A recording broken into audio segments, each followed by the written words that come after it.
Biggie and Pac story has so many twists and turns. You have the element of betrayal, Pac thinking that Biggie set Pac up to be shot, or at least was silent and complicit in allowing him to be shot in Quad Studios. But another huge element has to do with a woman, a Jezebel, a Delilah, Faith Evans, the wife of Biggie. And many who were around that situation basically uphold what Pac said as far as busting down Biggie's wife. And most of their, for the most part, their stories are pretty consistent with each other. Faith, on the other hand, has given her side of the story, and you could argue that, with body language and shaky details, that she's most likely not telling the truth and not telling the full truth. Well, not telling the full truth is telling a lie. Recently, you've had this resurface and come back to life after all these years with Spice One giving his side of the story with Pac and Faith, Drew Down. Of course, recently you've had Reggie Wright, and a number of others who have given their side of the story about Pac and Faith. And so we want to leave it up to the people to decide, who do you think is telling the truth? Who do you think was lying? Let's get into the video. And Big and I were, not in the greatest place, but I recall him they used to get like crank calls and people hanging up and stuff like that. But you gotta, back then it wasn't like now. Everything wasn't real time. So it wasn't like, if that happened, it might take a month for you to see somebody say something in a magazine, or they may not go on the radio in your city, right? You know what I'm saying? So it took a minute for things to make their rounds to kind of seem a little more believable or accurate, or or you got to hear from that the person themselves said it, than today. So yeah, there were mumblings of things, but I was out here trying to do something opposite of kind of bad boy. I was trying to not be around Big because he was on some bull. But at the same time, I was out here to make money as a writer, and that had nothing to do with Tupac whatsoever. That was really just a chance meeting at a club. Actually, Tretch, who I knew already, was with him that night, and that's who actually came and made the introduction. So yeah, but you do know, let's call that a picture gone bad. Like I've been in a picture gone bad. Like, yeah, that's a picture gone bad. Like, and just so much like speculations, and it's just overpowering you in this turmoil, man. It was just too much. I think with you guys, we all grew up. Let me just interject for a moment, because you gotta, in that moment, there was no way me thinking that I met him would lead to anything. You know what I mean? Like, in that moment, that was there was no reason for me to think anything further than that particular moment. You know what I'm saying? I know, Faith, but what I'm saying, without you knowing, Tupac, rest in peace, turned that picture into the first line of the diss record. Well, listen, I just recently found out from doing a project for TV that the photographer who took that picture was paid to make sure he got a picture with us in it together. I just found this out 20-some years later on everything. Like, they said, the guy said he's had to live with that forever, because once they found out I was there, he was instructed to make sure he got a photograph. But I probably would have taken the picture anyway. I called Big right away. I was like, I met your friend. Big really felt like that's his homie. So I didn't feel like it was like, I'm like, I met your friend Tupac. I didn't think really anything of it like that. So until we saw these articles and things were actually coming to seem like they were actually a little more true, that he felt that way. Because you got to remember, Big didn't want to believe, he didn't understand. He's like, there's no way he could really think that. There's no way he could feel that way. So yeah, and And so, damn, man, that was the moment in hip hop, huh? And then you gotta A moment. yeah. Yeah, I've had many. That's easy for you to say. Nah, They fucking, period. You know what I'm saying? That's gonna happen. And and Biggie fell in love with Faith. Not you know, we all fall in love. It's not a fault of anyone. It happens. Bad bitch, you start liking her a lot. You fall in love. Nothing wrong with that. Motherfuckers try to tell you, hey, that ain't the bitch to fuck with. Love is blind all the time, man. Everybody does this shit. We've all been fucked over one way or the other.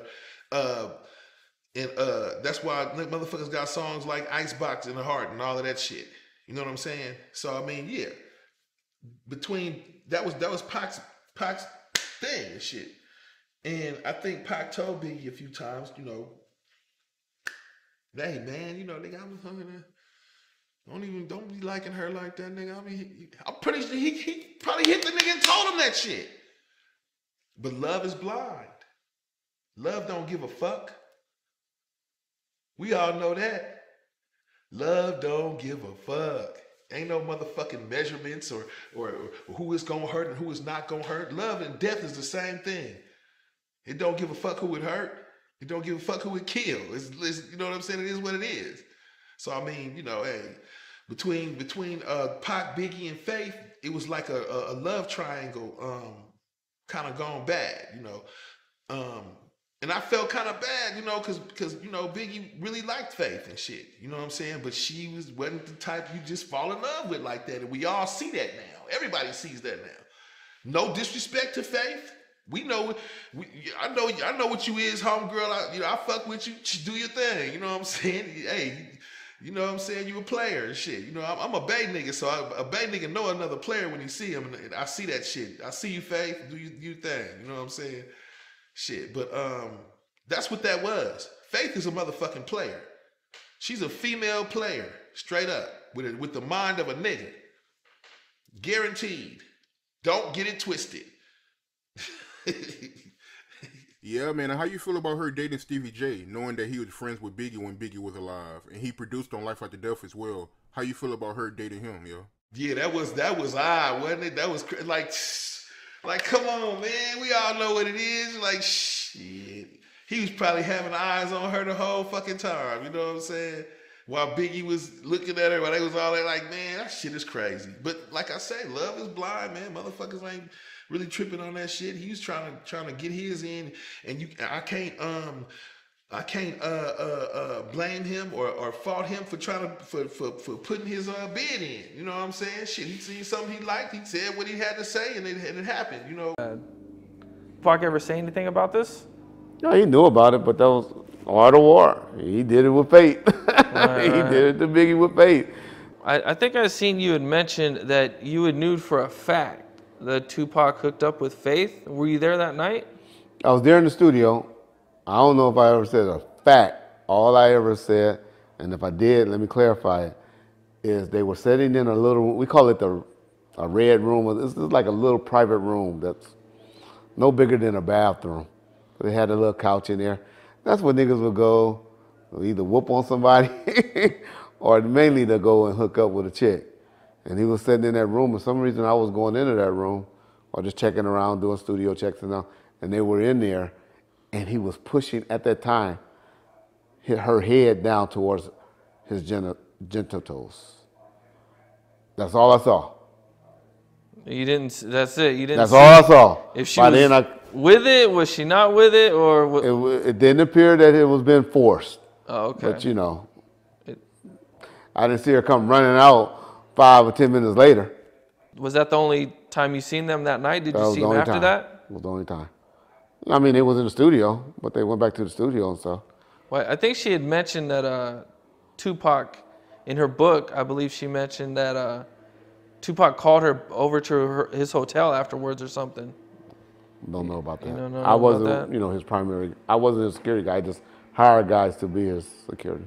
Oh, okay. Of recording with Tupac. So I guess the way it was laid out was you didn't know Tupac was actually signed to Death Row at the time. I did not. And he had called you to do a chorus on the song Wonder Why They Call You Bitch.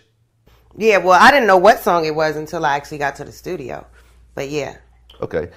Can you describe that situation? You know, going to the studio and then what happened afterwards at the hotel room? Describe it. I mean, pretty much it's exactly what, like I said in my memoir. I mean, I went to the studio. I realized there were a bunch of Death Row people there. So kind of in my mind, it all started kind of figuring it out. I started figuring it out like right there. Like, okay. So, I mean, I played it off and played it cool, even though I didn't think, you know, that was a good look just because of the fact of the Suge and Puff situation. You know what I mean? Even though I didn't really know a lot of the details about what happened, but it was clear that he took a jab at Puff at the Source Awards and stuff like that. But I was pretty oblivious to a whole lot of the things that had gone on prior to that, you know, until probably a few years later, you know what I mean? So I just played it cool because I'm a people person, and some of the people I had seen before or seen in passing or knew who they were, so I gave them respect, gave them a dab, Corrupt, whoever, you know, smoking with people, drinking a Budweiser, just trying to, you know, be cool in the moment to get the thing done, you know what I mean?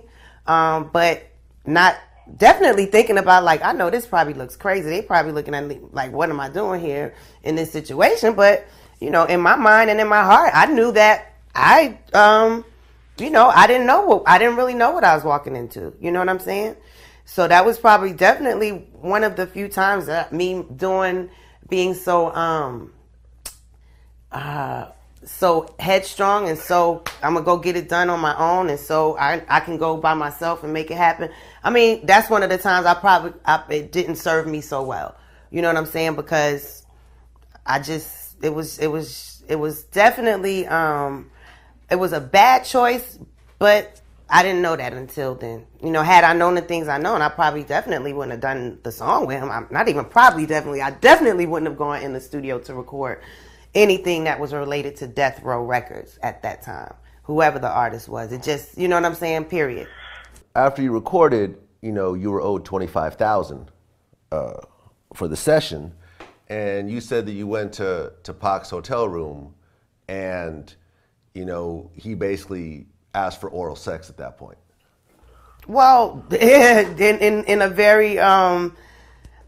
very surprising and offensive way, for sure. But I mean, by that time, I think it was, you know, it was pretty clear to me that it, you know, that was all kind of it seemed to me that was kind of like a plan. You know what I mean? Like you've been kind of guided. Like I kind of allowed myself to be played and allowed myself to get into this situation because this is totally not how I operate. That ain't how I do business, and that was never even, you know, up for discussion as far as that being an exchange. You know what I'm saying? That's not what it was about. My whole point for being in LA was and not going on that bad boy tour was to be out there making my money. I've very much always been about the coins. So, you know, it was no way I was about to have done that and have myself do that song, feel the way I felt on the inside, and probably look to those people without getting some money when it's all said and done. So that was my ultimate goal. And by that time, it was tight.